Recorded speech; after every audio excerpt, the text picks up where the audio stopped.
ha? Ha? Ari. Nay! Alis kami ha? Ngayong araw na ito ay papunta kami sa aking nyugan para mag-harvest ng mga buko. May umorder kasi sa akin ng mga buko na 50 piraso. At ngayon, samahan nyo ako dito sa aking nyugan para magpaakyat ng mga buko. Medyo mataas na rin ang talent fee ng mga Coco Pilot, 5 piso bawat isang pirasong buko. Ganun pa man, ang presyo ng ating mga buko ay 30 pesos bawat isang piraso.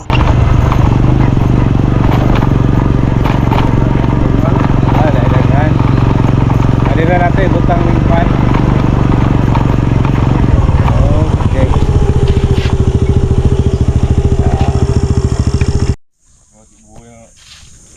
Jadi kumunga. Oh. Betul lami tanam. Oh mga ka-Frenchard, magandang araw po. Nandito po tayo sa aking nyugan. Manguha kami ng butong. Dito lang malapit lang sa kalsada. Ayan oh. Along the road lang tayo, PD road ng Look.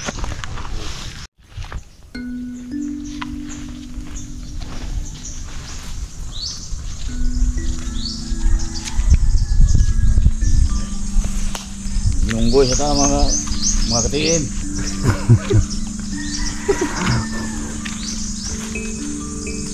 Arong katwarta. Pag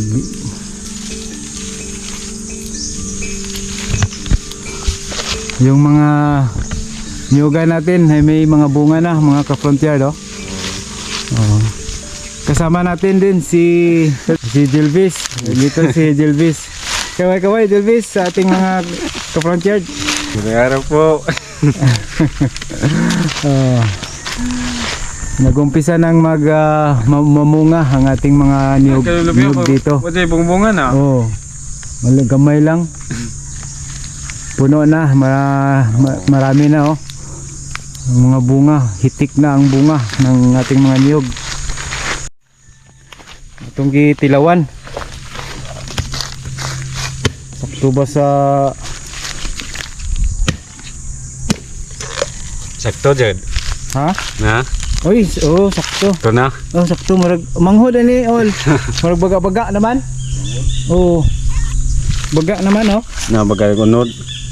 Baga na, murag gahi na.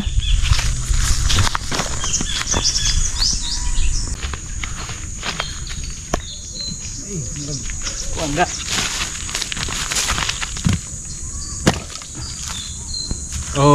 Sakto ni all. Sakto. Tani may sakto. Ara mo ni sakto mga kapatid oh. Na sakto. Sakto kayo. Dili ba baga? Tagsa ta dong. Tagsa. Tag-isa kami ni Jelvis. Kainin namin to. Yan oh. Tamang-tama lang. Ganito kami kapag nag-harvest ng buko, bawat buwig ng buko ay tinatalian bago ito ibaba para maiwasang mabasag. Ito ang mga gusto ng buyer na hindi basag ang mga buko na iyong tinitinda. Kapag nababasag kasi ito, pagkalipas ng isang araw ay ito'y mapapanis. Kapag ang buko ay hindi nababasag, aabutan man ng isang linggo ay hindi nasisira. Bitak, buak, Jelvis. Kuha na ni all, maguwang. Sunod. Manipis masyado, kulang ito mga ka-frontier. Logi tayo nito. Kulang ang laman.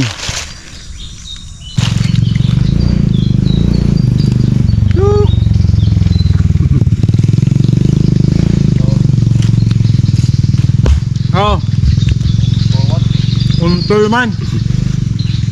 Unlimited ang butong dire mga ka-frontier. Wala. Kaming dalawa ni Jelvis ang taga-tikim. Busog na, nagtigdalawa na kami. Tigisa. Mayroon pa, marami pa aakyatin. Mabubusog kami sa kakatikim nito. Mamaya, bibigyan pala natin si nanay kasi humingi siya ng buko. Maganda raw inumin pa sa tuwing umaga, sabi niya. Kaya bibigyan natin. Mukasura kag subayan, lamira na katog subayan, kay pesta po. Oo. Kaya dito po ko na lestro pang mama. Ah. Kung lestro ko dere, mapil ko dere. Oo, diri. Wala po kong lesta dere.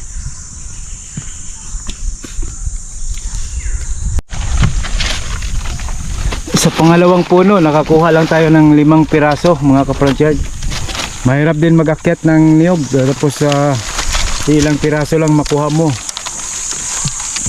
At ang tayog ng puno, tapos 5 piraso lang. Sige lang, makarami din tayo.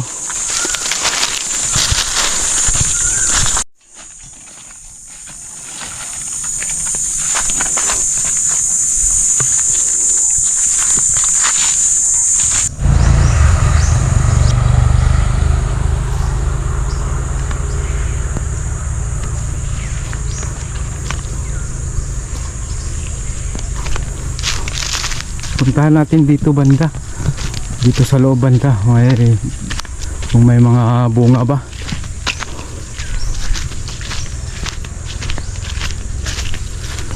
Mga kawayan natin, mga ka-frontier do.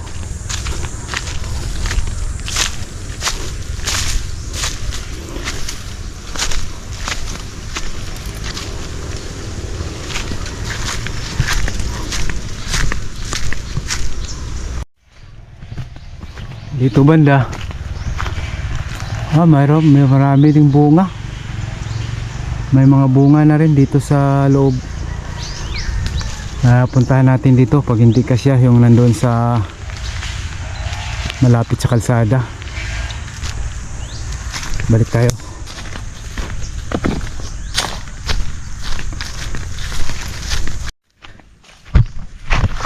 Yeah, butang.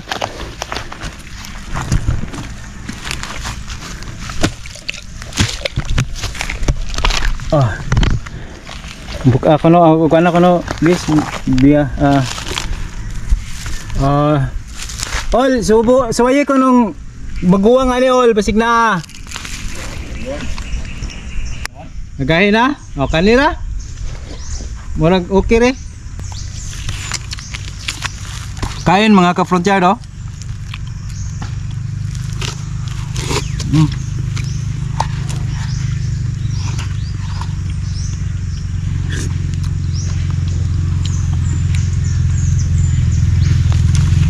Singkwintang piraso ang target naming kukuning buko. Yan kasi ang bilang ng order ng aking buyer. 30 pesos ang presyo ng bawat isang buko. Affordable lang at kayang-kaya sa bulsa. Dagana ni Dilbis.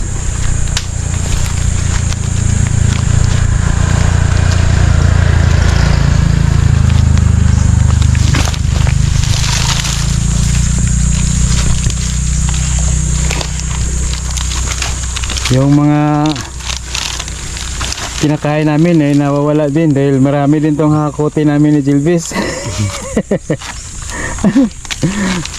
Dami, pilang piraso yan.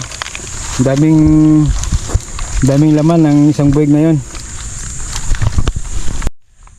Meron kasi akong guest ngayong 12 hanggang 14 kaya nagkuha ako ng buko para meron akong komplementary para sa kanila. Medyo marami itong kinukuha namin dahil meron ding nag-order. Ito. Kaya kung may mag-order bibili ng buko, dito lang kayo. Message lang. Okay lang, Dilvis? Okay ka lang dyan? Okay lang? Okay.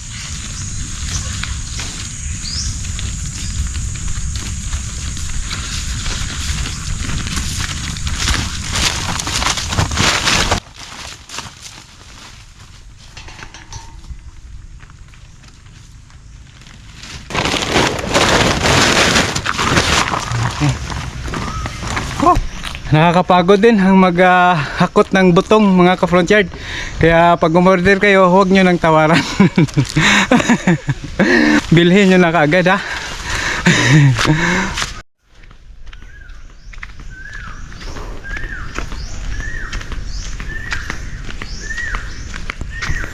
Yan, maghahanap pa kami ng aakitin.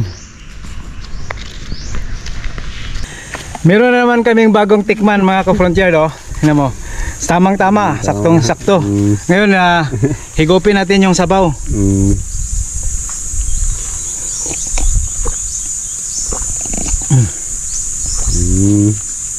Kami isa eh, no? Tanawa. Sakto kayo. Karon tikman namin. Ibigay ko sa kay Jilbis itong isa. Itong maliit kay Jilbis eh, busog na siya. Ito sa akin malaki-laki. Wala kaming magagawa mga ka-front yard dahil talagang kakainin namin to dahil masasayang lang pag hindi namin kinakain. Kaya mapilitan kami ni Jervis na kakainin ito kahit na medyo busog na kami. Oh, tamang-tama ang aming kakainin. Tamang gulang.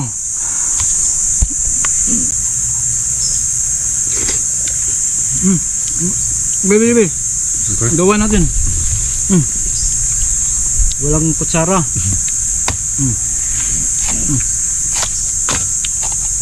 Oh. Walang kutsara si Jilbis kaya ginawa natin dahil kinakamay lang. Kinakamay lang ni Jilbis mga kabansyad.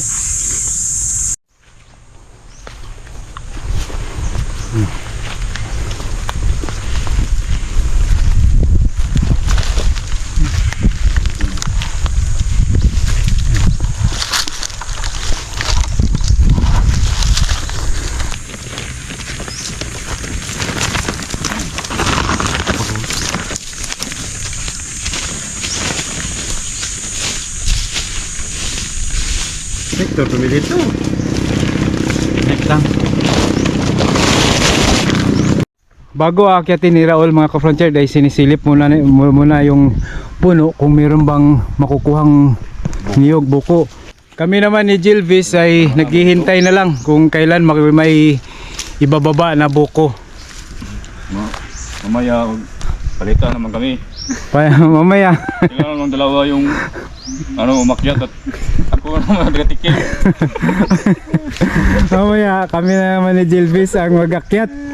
At saka si Raul naman taga-testing. Kasi sawa na sila taga-testing. Oo, sawa na kami. Kaya nagugutom ng taga-akyat natin. Kaya nakipagpalitan muna siya. Na siya munang taga-testing. Kami ang taga-akyat. Payag ka, Jilvis?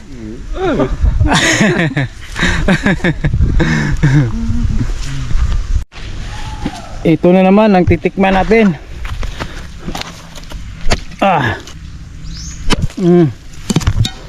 Ini Jilvis, okay. Okay. Sama ni. Wala na manghod ani. All. Oh, kay mo baga man. Baga-baga. Makapal. Makapal ang ano, yung manghod dara kana. Diya siguro. Kahit makapal ang laman mga ka-front yard ay kinakain namin. Ito, yun. Kunin mo yung isa, yung timbang. Baka tama na yan. Batang Jilbis. Uy, man. Sobra ra pod ka manghod. Nipis kayo hol. Asa man dapit ha?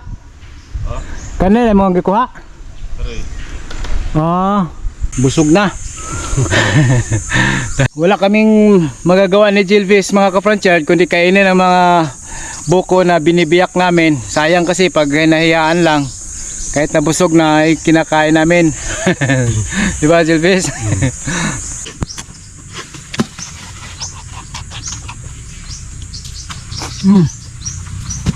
Sup.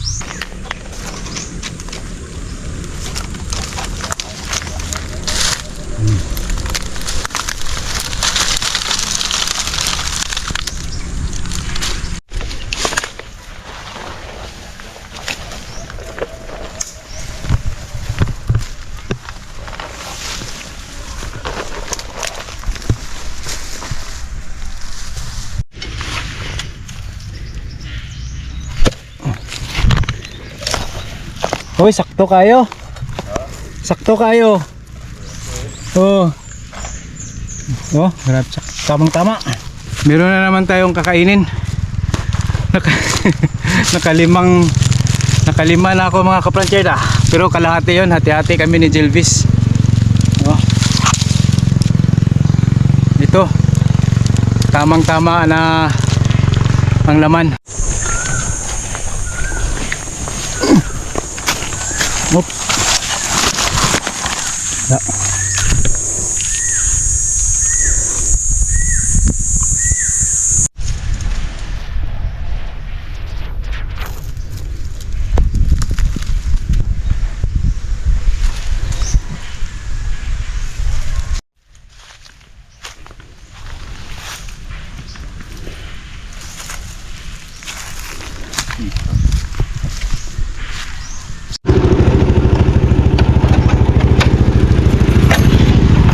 Okay.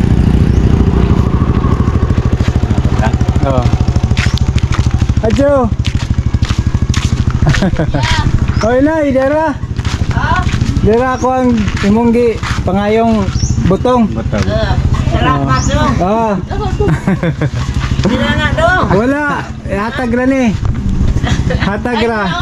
Salamat. Sige. Hello guys. Hello guys. Sige na, hindi ka magdugay. Okay, bye-bye. Okay, Debbie, salamat ha. Sige.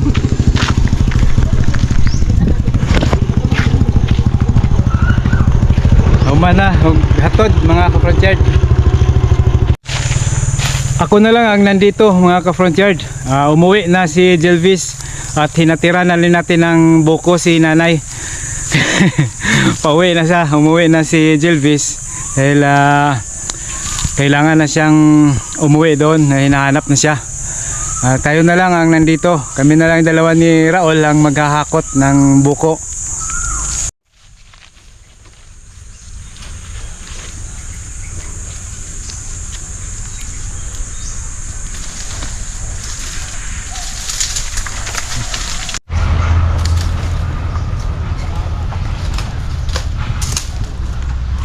Inulian mana, kuruting rupiah.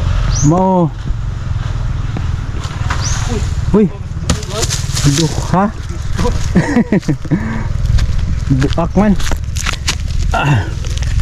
Ay, dabong. Oh, ayun lod. Timbangan ni ol.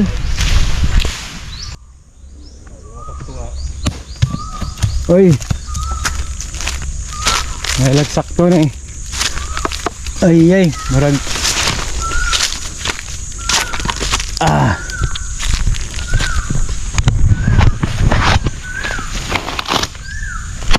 Oh. Uy, gahi man. Oo. Sayang mga ka-frontyard, makapal na. Walang nakukuha sa puno, sa isang puno, sayang. Sayang yung pagod.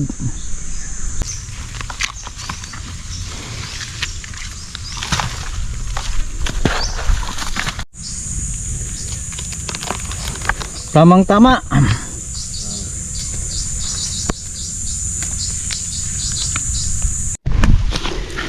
Wala pa rin akong magagawa mga ka-frontyard kundi ubusin itong pinagtitistingan namin.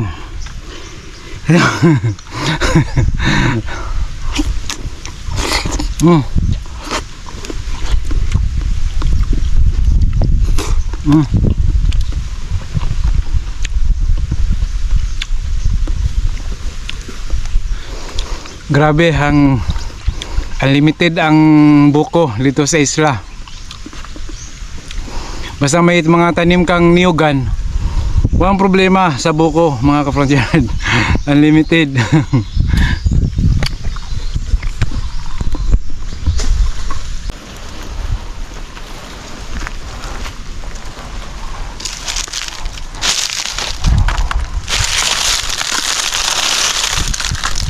Ngayon mga ka-frontyard, yun, tapos na ang ating pag-aakyat ng buko. Tapos ng palabas namin, diin na. Din na. Maraming salamat sa inyong pagpanood. Amping mo kanunay. God bless. Bye-bye. All, bye-bye. Bye-bye. Bye. Hanggang sa susunod. Hanggang sa susunod na video. Ah, Gada ada makinda nga punda nga made in Thailand. ngayon ay tapos na kami. Naghihintay na lang kami sa buyer.